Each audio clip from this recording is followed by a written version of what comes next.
ایک دفعہ کا ذکر ہے کہ کسی گاؤں میں بہت ہی غریب دھوبی رہتا تھا۔ کپڑوں کی دھلائی کے ساتھ ساتھ اسے آسمان کو قریب سے دیکھنے کا بہت شوق تھا۔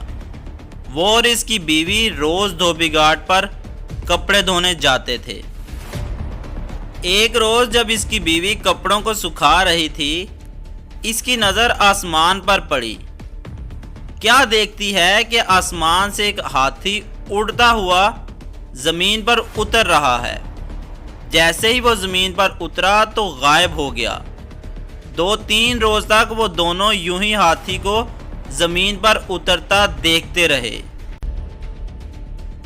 انہوں نے فیصلہ کیا کہ کل وہ اس ہاتھی پر نظر رکھیں گے کہ ہاتھی زمین پر کیوں اترتا ہے اور پھر غائب ہو جاتا ہے، ایسا کیوں ہے۔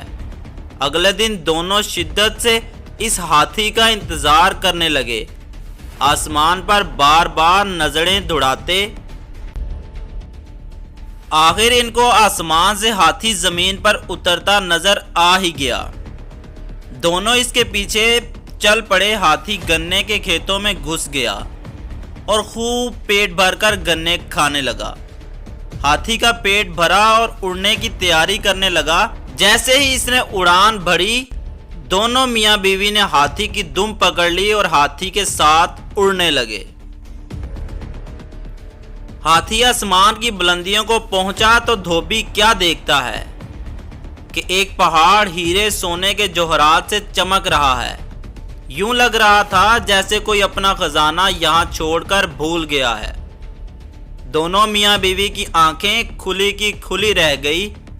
آخر ہاتھی پہاڑ پر اتر گیا۔ دونوں میاں بیوی بھاگ کر سونے پر ٹوٹ پڑے اور زیادہ سے زیادہ سونا اکٹھا کرنے کی کوشش کرنے لگے۔ رات کے بڑھتے اندھیرے سے پریشان ہونے لگے۔ انہوں نے سوچا کہ صبح ہوتے ہی وہ ہاتھی کی دم پکڑ کر زمین پر اتر جائیں گے۔ آخر صبح ہوئی اور ویسا ہی کیا۔ زمین پر اترتے ہی وہ اپنے گھر کی طرف رواں دواں ہو گئے۔ ایک غریب دھوبی جو روز بروز امیر ہوتا جا رہا تھا، اس کو دیکھ کر سارا گاؤں حیران و پریشان ہو گیا کہ اچانک ایک ایسا کیا ہوا کہ دھوبی اتنا امیر ہو گیا۔ گاؤں کے لوگ دھوبی کے پاس آئے اور اس کے یوں اچانک امیر ہونے کا راز پوچھنے لگے۔ دھوبی ان کو کچھ نہ بتاتا۔ ایک دن دھوبی کسی کام سے شہر سے باہر نکل گیا۔ اس بات کا فائدہ اٹھاتے ہی ان کے ہمسائے دھوبن کے پاس آئے اور باتوں باتوں میں خزانے کا راز اگلوا لیا۔ رات کو جب دھوبی واپس آیا، دھوبن نے سارا ماجرا بتایا۔ دھوبی کو اپنی بیوی کی اس حرکت پر بہت غصہ آیا، مگر اب تک بات ہاتھ سے نکل چکی تھی۔ صبح سارا گاؤں دھوبی سے مدد مانگنے آ گیا۔ وہ ان کے ساتھ کھیتوں میں چلے اور ہاتھی کے ساتھ خزانے تک پہنچنے میں ان کی مدد کرے۔ یہ سب سننے کے بعد دھوبی کے دل میں لالچ پیدا ہو گیا کہ وہ ان کے ساتھ جا کے اور خزانہ اکٹھا کر کے لائے گا۔ یہ سوچ کر وہ ان کے ساتھ جانے کے لیے راضی ہو گیا۔ اگلی صبح سارے گاؤں والے کھیتوں کی طرف نکل گئے اور آنکھیں آسمان پر جمائے بیٹھے تھے۔ ہاتھی زمین پر اترا اور گنے کھانے لگا۔ سب گاؤں والے اس طاق میں تھے کہ جیسے ہی ہاتھی گنے کھا کے فارغ ہوگا تو سب اس کی دم پکڑ کر اس خزانے تک پہنچ جائیں گے۔ جیسے ہی ہاتھی اڑنے لگا، سب نے اس کی دم پکڑ لی۔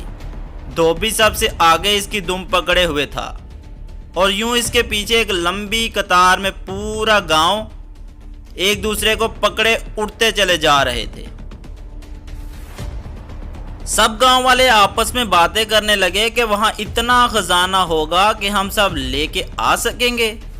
کسی نے کہا، خود سے سوچنے سے اچھا ہے کہ ہم کیوں نہ دھوبی سے پوچھ لیں۔ ایک گاؤں والے نے پوچھا کہ وہاں کتنا سونا ہے۔ دھوبی خزانے کی لالچ میں گاؤں والا کے ساتھ چل دیا تھا۔ دم کو چھوڑتے ہی ہاتھوں کو پھیلا کر کہنے لگا، اتنا زیادہ۔ یہ کہنے کی دیر تھی کہ سب کے سب زمین پر گرے اور ہاتھی مزے سے آسمان میں اپنی اڑان بھرنے لگا اور گاؤں والوں کو ان کی لالچ کی سزا مل گئی۔